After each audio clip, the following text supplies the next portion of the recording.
Assalamualaikum warahmatullahi wabarakatuh. Waalaikumsalam warahmatullahi wabarakatuh. Bismillahirrahmanirrahim. Alhamdulillahi rabbil alamin. Wassalatu wassalamu ala ashrafil anbiya'i wal mursalin, imamil muttaqin, sayyidil ghurril muhajjalin, Sayyidina wa maulana Muhammadin wa ala alihi wa ashabihil mujahidin at-tahirin, amma ba'du. Saudara-saudara kaum muslimin rahimakumullah. Dalam kehidupan ini, pada satu sisi memang kita harus melaksanakan berbagai kegiatan amal ibadah. Tetapi pada sisi lain, kita juga harus menjaga jangan sampai amal ibadah yang sudah kita kerjakan itu dihancurkan oleh sikap kita sendiri. Bahwa kita sudah sholat, alhamdulillah. Bahwa kita sudah zakat dan memberikan sedekah, syukur. Bahwa kita sudah melaksanakan ibadah haji, thayyib. Apakah dengan demikian amal kita sudah menjadi banyak? Nanti dulu. Jangan berbangga hati dan puas diri. Pada kesempatan yang berbahagia ini, saya ingin menyampaikan satu hadis yang diriwayatkan oleh Imam Ad-Dailami, di mana Rasulullah sallallahu alaihi wasallam pernah bersabda, "Sittatu asya'in tuhbitul a'mal." Ada 6 perkara yang bisa menghancurkan amal yang sudah kita kerjakan. Salat yang sudah kita kerjakan itu, zakat yang sudah kita bayarkan itu, haji yang sudah kita tunaikan itu, bisa dihancurkan oleh 6 perkara ini. Nanti di akhirat, pada saat setiap orang menunggu pahala dari ganjaran amal yang ia kerjakan di dunia ini, kita menanti dan menanti, ya Rabb, mana amal kebaikan saya? Mana pahala kebajikan yang saya lakukan? Hasilnya tidak ada. Amal yang kita kerjakan dihancurkan oleh sifat-sifat yang akan kita kemukakan pada pertemuan kali ini. Yang pertama yang bisa menghancurkan amal adalah al-istighalu bi'uyubil khalqi. Orang yang terlalu sibuk mencari-cari aib dan kekurangan pada diri orang lain. Habis waktunya hanya untuk mengorek-ngorek celah orang, sementara ia lupa pada aib dan celak dirinya sendiri. Sifat seperti ini menghancurkan amal yang sudah kita kerjakan. Sedangkan baginda Nabi mengajarkan, tuba liman syaghalahu aibuhu an uyubin nas. Beruntunglah orang yang kekurangan pada dirinya menyebabkan dia sibuk sampai ia tidak sempat mencari-cari aib dan kekurangan pada diri orang lain. Saudara-saudara kaum muslimin rahimakumullah. Sibuk mencari aib orang tentu bukan dengan tujuan positif. Latar belakangnya kadang-kadang karena jealous, karena hasud, kecemburuan sosial. Sore, pagi, siang, malam kita korek-korek kesalahan orang dengan target hancur martabatnya, jatuh kehormatan dirinya, hilang nama baiknya, dilupakan dan terisolir dari tengah-tengah masyarakat. Perbuatan yang demikian sungguh terlalu amat sangat kejam.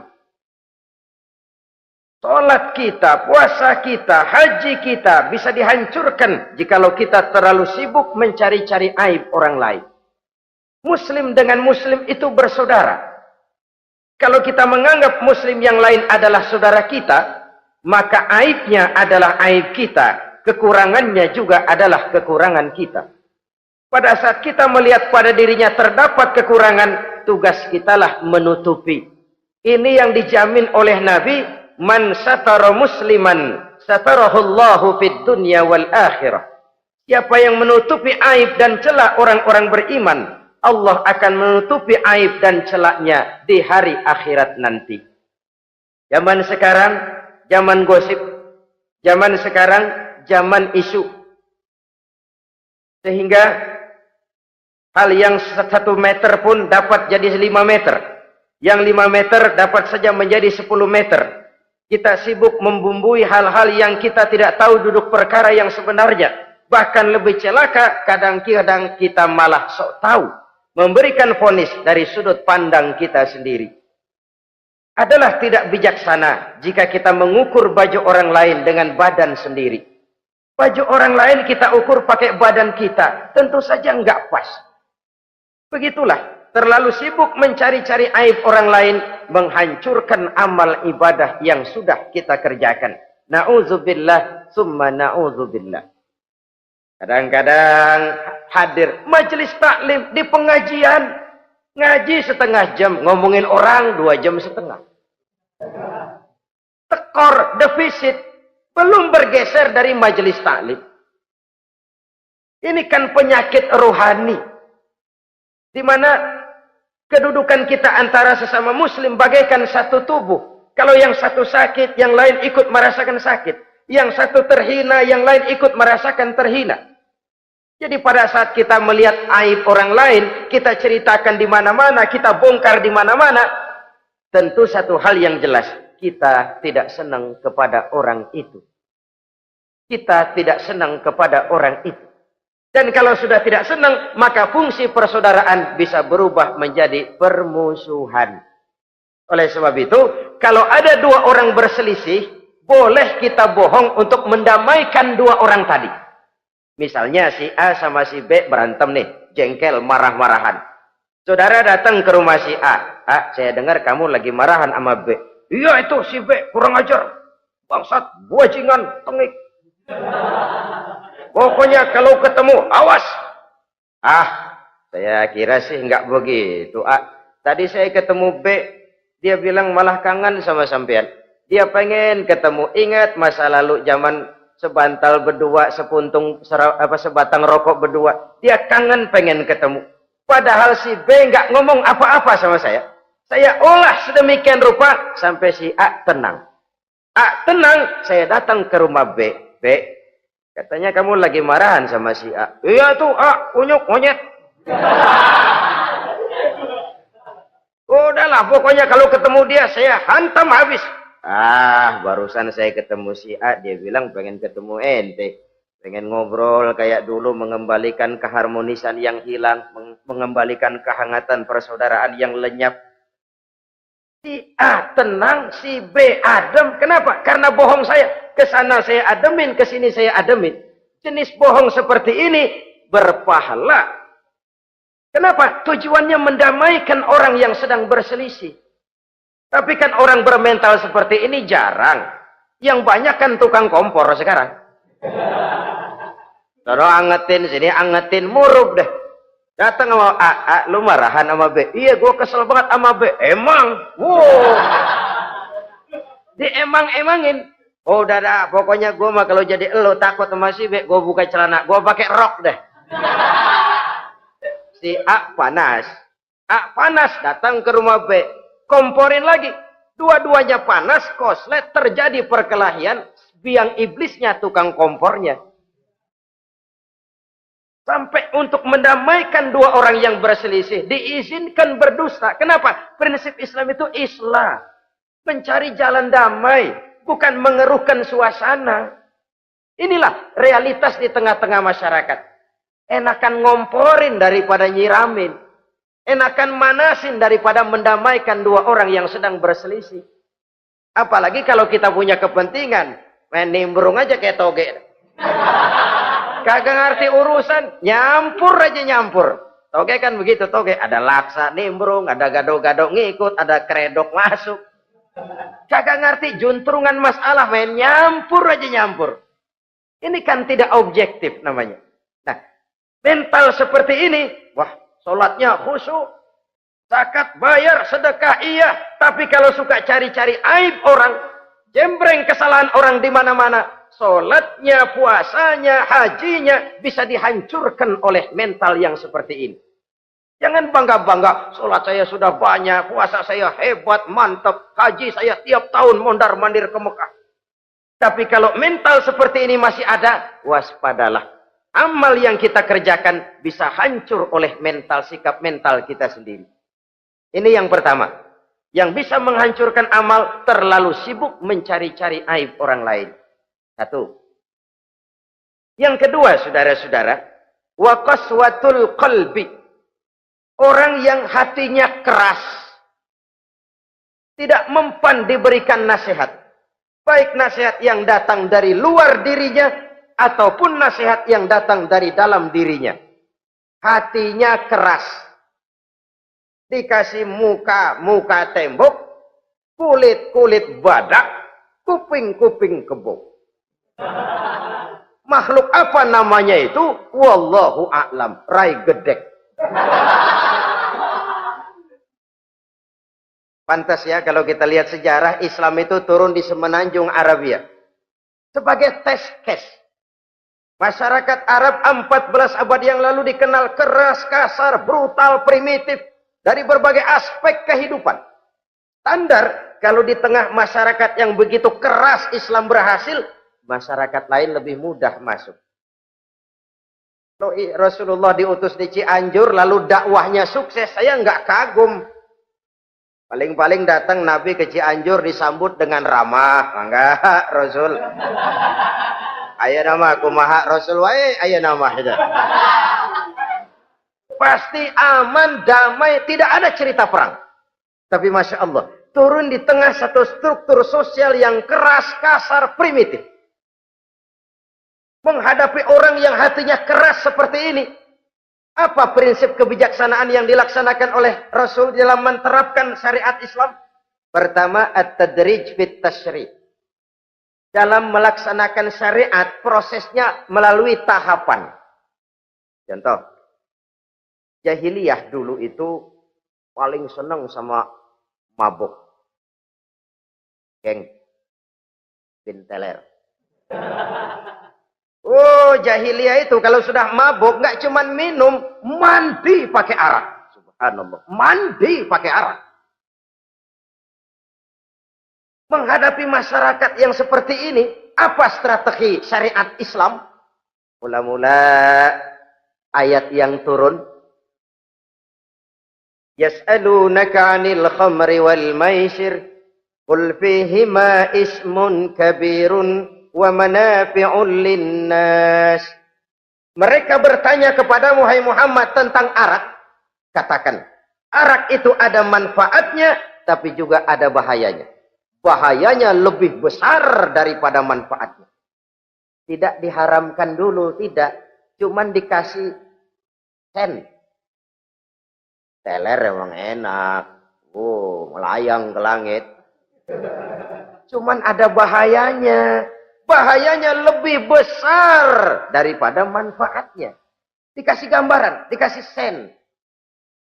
Tidak diharamkan mutlak dulu, tidak. Bertahap dikit dulu. Nih. Urusannya begini nih. Ada manfaatnya, tapi ada bahayanya. Bahayanya lebih besar daripada manfaatnya. Jak rasio berpikir. Setelah tahu bahayanya lebih besar, kan dikit-dikit mulain jauh. Mulain ngurangin, jaga jarak. Setelah ada jarak, turun peringatan kedua. La taqrabus salata wa antum sukara. Jangan dekati sholat kalau kamu lagi mabuk. Sholat sehari semalam 5 kali. Berarti 5 kali mereka harus jaga diri. Jangan sampai mabuk. Makin jauh. Setelah jauh sekali, kira-kira tidak goyah, turun vonis.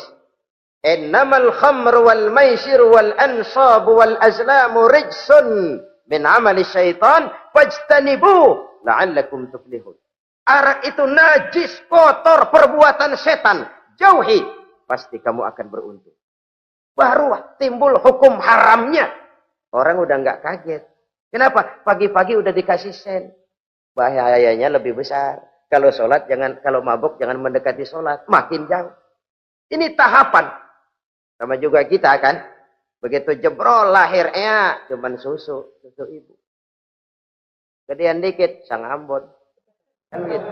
Gedean dikit pisang ulek. Gedean dikit nasi. Udah gede bener jengkol jijelin. Proses. Coba bayi begitu lahir kasih pisang batu, tenggeng. Gak kuat. menerima, belum waktunya. Ini proses yang dilaksanakan oleh strategi syariat Islam untuk mengobati penyakit qaswatul qalbi ini. Keras hati. Syariatnya bertahap. Tidak drastis. Tidak kalau sudah begitu ya mesti begitu. Tidak. Konsep kedua, taklilut takalif, menyedikitkan beban. Coba kita lihat, seluruh konsep agama, kalau kemampuan melaksanakan perintah berkurang, stressing perintahnya ikut turun. Angkat tuh beras 100 kilo. Nggak kuat pak, 30 kilo dulu deh. Ntar balik lagi, lama-lama juga habis. Ini konsep untuk mengobati qaswatul qalbi. Bertahap. Semua perintah agama itu begitu. La yukallifullahu nafsan illa wus'aha. Allah tidak memberikan beban kecuali sesuai dengan kemampuan yang dimiliki oleh seseorang. Kalau kemampuan melaksanakan perintah berkurang, stres perintahnya juga ikut menurun. Salat wajib diri. Kalau mampu. Gak bisa pak salat berdiri. Salat dengan berbaring. Kalau mampu. Berbaring gak bisa pak. Pinggang kurap. Salat pakai isyarat. Kalau mampu pakai isyarat tidak bisa. Dalam hati setiap kemampuan melaksanakan perintah berkurang, stres perintahnya juga menurun.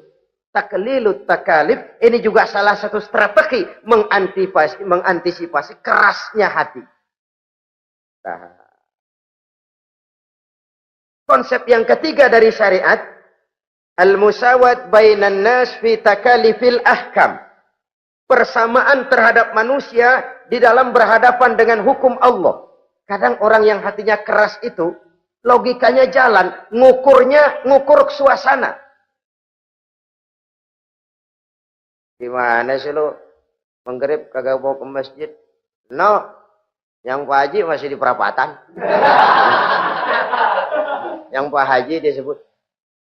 Itu kan cenderung orang begitu.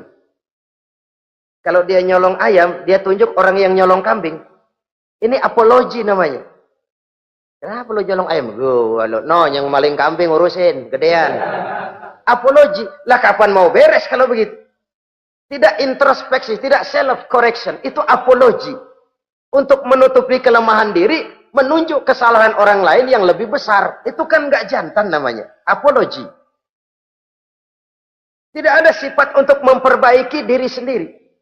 Karena kecenderungan ini ada, Islam menutupi itu. Dengan apa? Semua manusia sama dalam berhadapan dengan hukum Allah.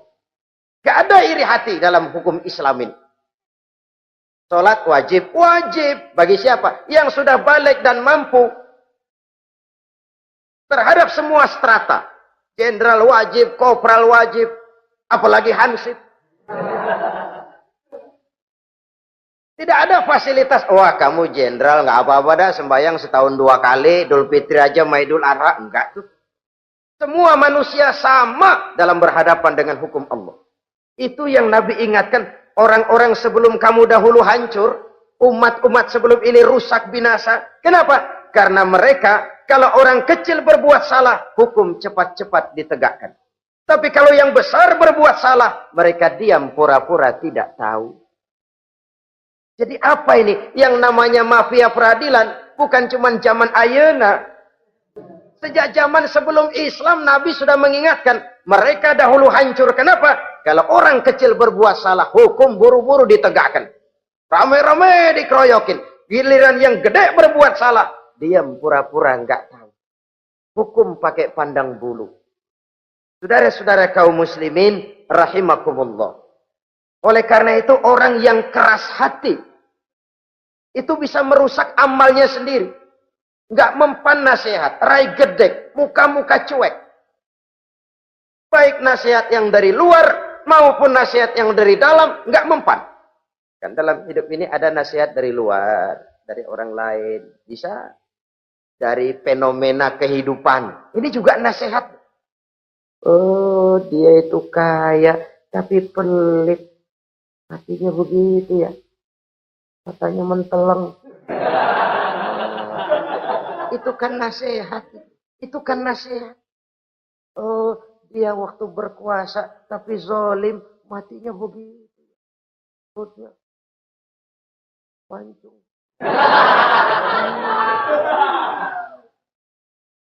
Fenomena kehidupan yang kita lihat, yang kita dengar, yang kita saksikan, itu semuanya bisa nasihat.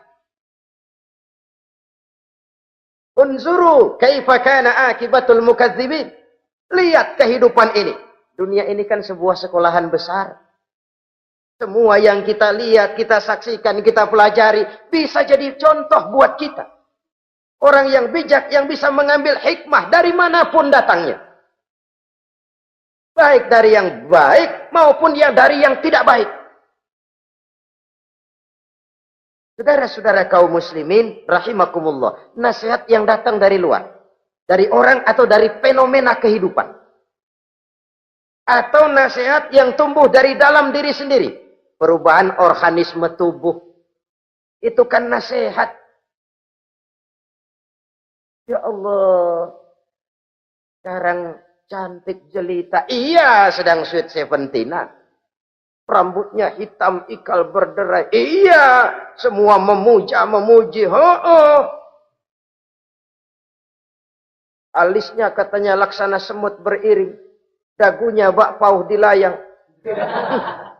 Kalau dia senyum, semua orang terpesona. Sekarang 50 tahun yang akan datang, coba senyum, kabur orang.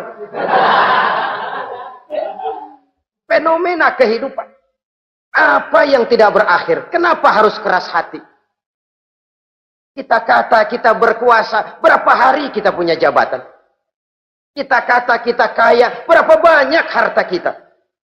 Kita kata kita alim, kita tahu. Apa yang kita tahu dari semesta jagat raya ini? Lalu apa yang tidak berakhir? Korun yang katanya kaya, mati itu. Fir'aun yang katanya gagah, mati.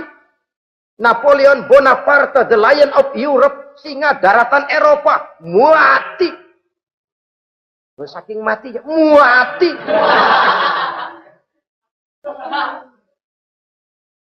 Kenapa harus keras hati? Kenapa tidak melihat perubahan fenomena alam sekitar ini? Apa yang tidak berakhir? Apa yang tidak selesai? Lalu apa yang mau kita sombongkan? Kenapa kita harus keras hati? Sehingga pantas dalam hadis kursi Allah menyatakan al-kibriya'u libasi. Sombong itu pakaianku. Manusia enggak pantas pakai pakaianku, kegedean. Pakaian Allah mau dipakai. Kalau Allah sombong, udah pantas aja udah.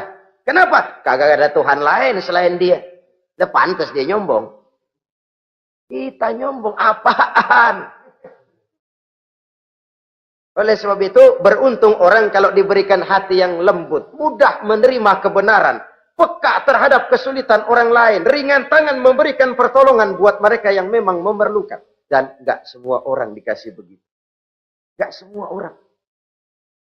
Lain ya, Umar bin Khattab sikapnya keras, tapi hatinya gampang menerima kebenaran.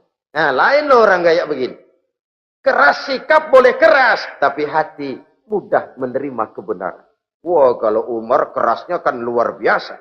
Tapi hatinya kok gampang menerima kebenaran. Ini hidayah. Coba lihat waktu berita Rasulullah meninggal dunia. Sampaikan oleh para sahabat, Umar jengkel, cabut pedang. Siapa bilang Muhammad mati, saya tabas batang lehernya. Dia enggak siap menghadapi kenyataan. Emosinya yang jalan, bukan rasionya. Keras. Bilang deh, Muhammad meninggal. Saya tabas batang lehernya. Untung ada Sayyidina Abu Bakar. Beliau tidak bicara langsung, cuma pidato. Ayyuhan nas, man kana ya'budu Muhammadan fa inna Muhammadan qad mata. Wa man kana ya'budu Allah fa inna Allah hayyul la yamut. Hai manusia, siapa yang menyembah Muhammad, Muhammad sudah meninggal. Tapi siapa yang menyembah Allah, Allah maha hidup dan tidak akan pernah mati buat selama-lamanya.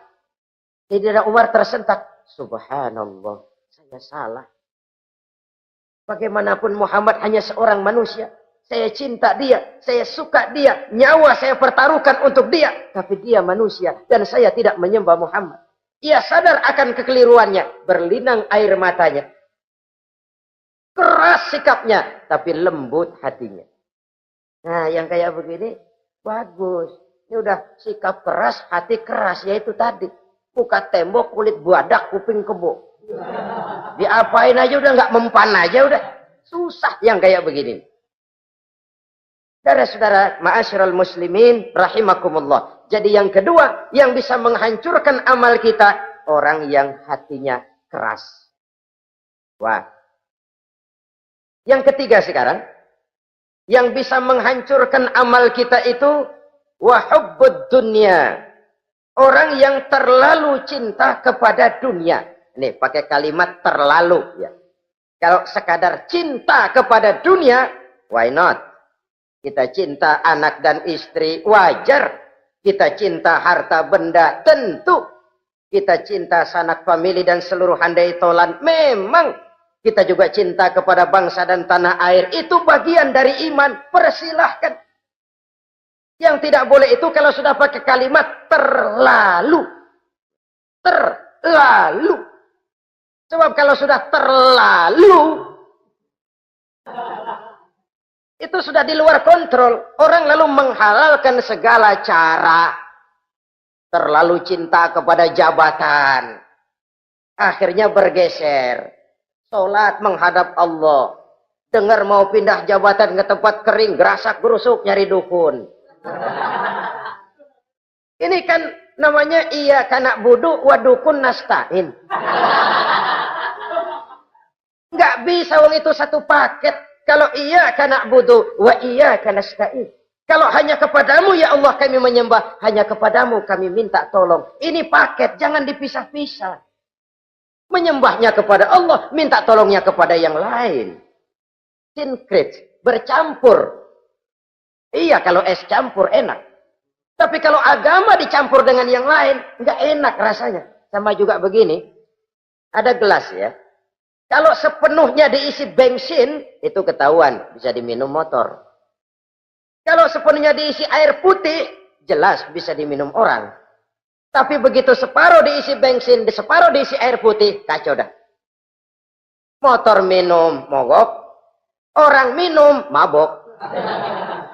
Dijual juga nggak laku. Kenapa? Sinkret. Maka Allah pesan, wala talbisul haqqa bil batil. Jangan kau campur aduk yang hak dengan yang batil. Sekianlah jumpa kita kali ini. Insya Allah kita lanjutkan di lain kesempatan. Terima kasih atas segala perhatian. Mohon maaf atas segala kekurangan. Usikum wa nafsi bitaqwallah. Wassalamualaikum warahmatullahi wabarakatuh.